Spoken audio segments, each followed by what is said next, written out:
تشریف فرما ہے، کس جگہ ہے؟ کسی نے بتایا سرکار فلاں جگہ ہے۔ وہ وہاں پہنچ جاتی ہے، جا کر عرض کرتی ہے اے اللہ کے رسول صلی اللہ علیہ وسلم میں ہلاک ہو گئی۔ میرے نبی نے فرمایا بتاؤ کیا ماجرا ہے، کیا وجہ ہے؟ اس نے کہا یا رسول اللہ صلی اللہ علیہ وسلم میرے شوہر کہیں کام سے چلے گئے تھے باہر اور کافی عرصے تک وہ آئے نہیں اور مجھ سے زنا سرزد ہو گیا۔ کیا ہو گیا؟ زنا سرزد ہو گیا، اور اس کے بعد میں حاملہ ہو گئی، بچہ پیدا ہو گیا، میں نے بچے کو قتل بھی کر دیا۔ پہلے نمبر زنا سرزد ہوا، کتنا بڑا گناہ۔ اس کے بعد بچہ پیدا ہوا، اس کو قتل کر دیا۔ یا رسول اللہ اس کی سزا بتائیے۔ اور اس کے بعد یا رسول اللہ صلی اللہ علیہ وسلم میں نے اس مردہ بچے کو لوگوں سے چھپانے کے لیے میں سرکہ بیچا کرتی تھی، میں نے سرکے کی اس بالٹی اس برتن میں اس کو ڈال کر کے چھپا کے رکھ دیا، اور وہیں سے سرکہ نکال کر کے میں لوگوں کو دیتی رہی۔ استغفر اللہ العظیم، اللہ اکبر کبیرہ۔ یہ 3 جرم لے کر عورت حاضر ہے۔ توجہ ہے نا؟ وہ لمبی وہ لہجہ وہ لمبی گفتگو وہ پبلک کے حساب سے ہوتی ہے، آپ کو میں سمجھانے کی کوشش کر رہا ہوں، توجہ کریں میرے دوستوں اور بزرگوں۔ اب دیکھیے آپ 3 گناہ لے کر عورت حاضر ہوئی۔ یا رسول اللہ زنا سرزد ہو گیا، بچہ بھی ہو گیا، اس کو قتل کر دیا، اور پھر اس مردہ بچے کو سرکے میں رکھ کر کے میں وہ سرکہ فروخت بھی کرتی رہی، لیکن لوگوں کو مسلمان غیر مسلم جو بھی تھا اس کو میں نے اس کو پلا بھی دیا۔ اللہ، اب آپ کی نظر میں کتنی بڑی گنہگار ہے کہ نہیں؟ بولیے نا آپ۔ وہ آپ تو کچھ لے کے جاؤ، ان کو چھوڑو، سونے دو۔ اعلیٰ حضرت نے یہ بھی فرمایا ہے اترتے چاند ڈھلتی چاندنی جو ہو سکے کر لے۔ سبحان اللہ، سبحان اللہ۔ اترتے چاند ڈھلتی چاندنی جو ہو سکے کر لے، اندھیرا پا کے آتا ہے کہ 2 دن کی اجالی ہے۔ سبحان اللہ، سبحان اللہ، کیا بات ہے۔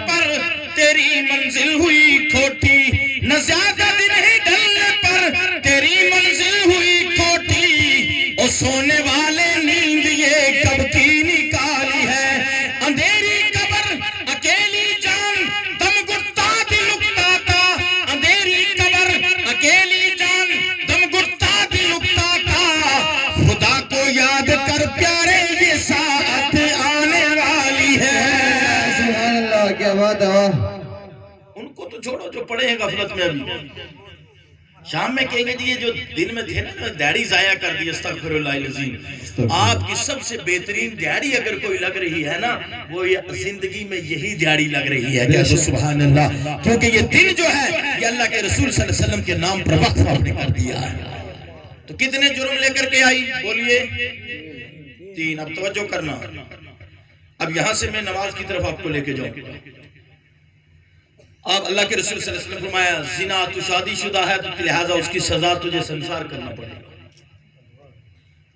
تجھے سنسار کروایا جائے گا، اور جو نے قتل کیا ہے قتل کا بدلہ قتل ہے، قصاص، لہٰذا تجھے قتل کیا جائے گا۔ اور تیسرا جو عمل تو نے کیا کہ اس مردے بچے کو سرکے میں رکھ کر اسی طرح بیچتی رہی، سب کو پلا دیا، سب کو پلا دیا، اس کا بدلہ اس کی جو سزا ہے وہ قیامت کے دن اللہ رب العزت خود تمہیں قیامت کے دن دے گا۔ اب جب یہ بات ہوگی نا، اس کے بعد سرکار کائنات صلی اللہ علیہ وسلم نے ارشاد فرمایا اے عورت جب تو آئی تھی تو بہت زیادہ غمگین لگ رہی تھی، بہت زیادہ پریشان لگ رہی تھی۔ ہم تو گناہ کرنے کے بعد اتراتے ہیں نا، پھر یاروں میں بانٹتے ہیں کہ یہ کیا، اور آج کل کی دنیا تو اور ہے، آج کل لوگ گناہ کر رہے ہیں لائیو چڑھا رہے ہیں، اللہ یعوذ باللہ، یعنی اور گواہ بنا رہے ہیں کہ قیامت کے دن یہ زمین جسم بھی گواہی دے گا، جہاں پہ گناہ کیا وہ جگہ بھی گواہی دے گی، لیکن لائیو چڑھا کر اور اس ڈانٹے کو جو ہے مضبوط کر رہے ہیں۔ استغفر اللہ العظیم۔ میرے نبی صلی اللہ علیہ وسلم نے فرمایا اے عورت تو جب آئی تھی بہت غمگین لگ رہی تھی، اور میں نے سوچا کہ شاید تیری نماز عصر فوت ہو گئی ہے۔ سمجھے نہیں بات ابھی تک آپ؟ میں نے سوچا کہ تیری نماز عصر فوت ہو گئی ہے، قضا ہو گئی ہے، نماز عصر تو قضا کر کے اتنی پریشان ہے. یعنی یہ 3 گناہ جو تو نے کیے ہیں، اس سے بھی بڑھ کر گناہ یہ ہے کہ تیری نماز عصر قضا ہو جائے. بے شک. اب بتاؤ. اور قرآن نے ایمان والوں کی علامت بیان فرمائی، الذین یؤمنون بالغیب. مومن وہ ہے جو غیب پر ایمان لائے. بے شک. سبحان اللہ. وَيُقِيمُونَ الصَّلَاةَ، اور نماز کو قائم کرے. وَمِمَّا رَزَقْنَاهُمْ يُنْفِقُونَ، اور ہمارے دیے ہوئے رزق سے ہمارے راستے میں خرچ کرے. سبحان اللہ. اور پیار سے بولو سبحان اللہ. ہمارے دیے ہوئے رزق سے. رزق کس کا ہے؟ اللہ کا. ہمارے دیے ہوئے رزق سے ہمارے راستے میں خرچ کرے. تو آج جو آپ نے یہاں پر خرچ کیا، رزق اللہ کا دیا ہوا تھا، اللہ کے راستے میں خرچ کیا. کہہ دو سبحان اللہ. اور آپ نے اپنے ایمان کو ثابت کیا ہے. اور آگے چل کر کے یہ جو جناب والا مدرسہ مدینہ الاسلام بنے گا، اس میں فل کاپریٹ کرنا، اس میں فل تعاون کرنا، اس میں صدقات بھی دینا، زکوٰۃ بھی دینا، عطیات بھی دینا، اپنے آب و اجداد کے ایصال ثواب کے لیے یہاں رقوم پیش کرنا. جتنا آپ ڈانس پر، گانوں پر، ڈھول ڈھمکوں پر خرچ کر جاتے ہیں لوگ، اس طرف سے ہٹا کر کے آپ اس مدرسے میں لگاؤ گے، انشاءاللہ اس کی وجہ سے رزق میں بھی برکتیں ہوں گی، اور آگے یہ جو مال ہے یہ تمہارے کام آ جائے گا. توجہ کرو. اللہ کے رسول صلی اللہ علیہ وسلم فرمایا مال کی 3 قسمیں. کتنی قسمیں ہیں؟ بولیے کتنی؟ 3. ایک وہ جو آپ نے کھایا، ایک وہ جو پہنا، 2 اور نہیں ایک کھایا پیا جو ہوئے، اور دوسرا جو جناب والا آپ نے کیا کیا؟ اللہ کے راستے میں خرچ کر دیا. سبحان اللہ. اور تیسرا وہ جو آپ نے چھوڑ دیا. جو کھایا پیا وہ بھی ٹھیک، پہنا لگایا، اور دوسرا جو اللہ کے راستے میں خرچ کیا وہ اصل ہے، وہ آگے مل رہا ہے. تیسرا جو چھوڑ دیا وہ گیا، وہ تمہارے کام کا نہیں ہے، وہ پیچھے تمہارے وارث بانٹے، کوئی پکچروں پہ اڑائے گا، کوئی شراب پہ اڑائے گا، کوئی کہاں اڑائے گا. اصل وہی ہے کہ جو تم نے اللہ کے راستے میں خرچ کر دیا ہے، اور وہ تمہیں کام آئے گا. توجہ کریں آپ. اللہ کے رسول صلی اللہ علیہ وسلم نے ارشاد فرمایا، مجھے اس رب کی عزت کی قسم جس کے قبضہ و قدرت میں میری جان ہے، صدقہ دینے سے مال کبھی کم نہیں ہوتا ہے.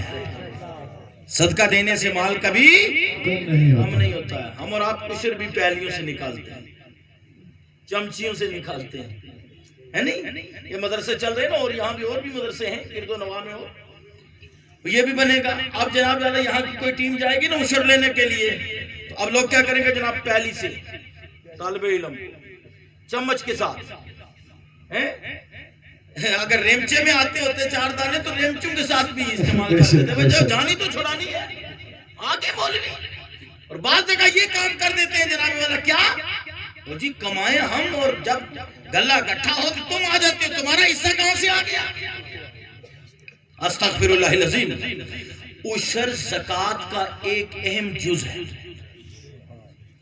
زکوٰۃ ہی ہے یہ غلے کی، اور عشر عشرہ سے، یعنی اگر 10 من مکی آپ کے پاس ہے تو 1 من مکی آپ اللہ کے راستے میں نکالیں گے، مدارس میں دیں یا غریبوں یتیموں بیواؤں میں وہ تقسیم کریں گے، آپ دے دیں گے، آپ کی 9 من جو مکی بچی وہ پاک ہو جائے گی. اور اگر آپ نے اس سے عشر نہیں نکالا تو وہ غلہ پورے کا پورا ناپاک رہا، اور پورے کا پورا ناپاک کھانے کے بعد کوئی جلسے میں آ سکتا ہے؟ بولو نا. کوئی مسجد میں آ سکتا ہے، کوئی علماء کی محفل میں آ سکتا ہے، اس کا دل کبھی نماز میں لگ سکتا ہے، ذکر خدا میں لگ سکتا ہے. کیونکہ کھایا اگر حرام ہے تو پھر حلال کی طرف وہ جائے گا کیسے؟ جب کھاؤ گے حلال انشاءاللہ پھر راستے بھی حلال ہی کے ملیں گے آپ. بے شک. سبحان اللہ. جب انسان حرام کھائے گا پھر راستے حرام کے میں اڑائے گا بھی اور جائے گا بھی. توجہ کرو آپ آگے. میرے دوست اور بزرگوں، ایک شخص سے ہے، غریب شخص تھا، وہ نبی صلی اللہ علیہ وسلم کی بارگاہ میں حاضر ہوا. بس آخری بات میں کر کے تقریر کو ختم کر رہا ہوں، کیونکہ پبلک اگر زیادہ ہو تو تقریر کو اور بڑھا کے کریں، اور سید صاحب بھی اپنے ملفوظات رکھیں گے۔ بس آخری بات آپ کو دے کر کے، اس مدرسے کا تعاون ہمیشہ کیجیے۔ حدیث کا مفہوم یہ بھی ہے کہ جس نے طالب علم کو ایک ٹوٹا ہوا قلم یا کاغذ کا ٹکڑا دے دیا، 70 مرتبہ خانہ کعبہ تعمیر کرنے سے وہ زیادہ افضل ہے۔ سبحان اللہ، سبحان اللہ، کیا بات ہے۔ آپ کی ہماری تمنا ہوتی ہے کہ خانہ کعبہ میں وہاں اگر ہمارا پیسہ لگ جائے تعمیر میں، سوچتے ہیں اس کی طرف رخ کر کے اللہ کی بارگاہ میں سجدہ کرنا پسند نہیں لوگ کرتے، لیکن مال وہاں لگ جائے۔ اللہ کے رسول صلی اللہ علیہ وسلم نے کتنا وسیع مفہوم دے دیا کہ ایک طالب علم کو، دین حاصل کرنے والے کو، اگر آپ نے ایک ٹوٹا ہوا قلم یا کاغذ کا ٹکڑا دے دیا نا، جس سے اس نے تھوڑا علم